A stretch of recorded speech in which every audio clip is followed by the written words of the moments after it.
আচ্ছা দেখো, আজকে আমার যে ফেসটা রেডি করা হয়েছে সেটাতে দেখো স্কিন টোন থেকে অনেকটা বেশি লাইট হয়ে গেছে।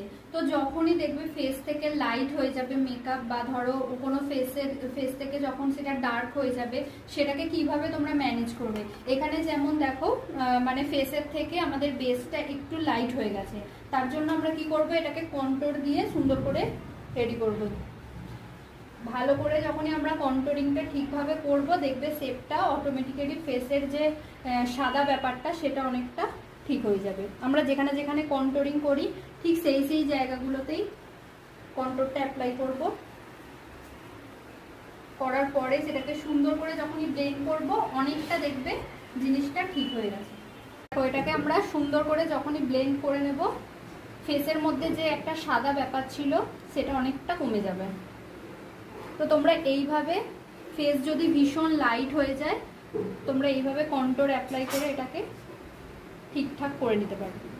তো দেখতেই পাচ্ছ কতটা মানে কন্ট্রোলিং করার পরে ফেসটা কতটা চেঞ্জ হয়েছে।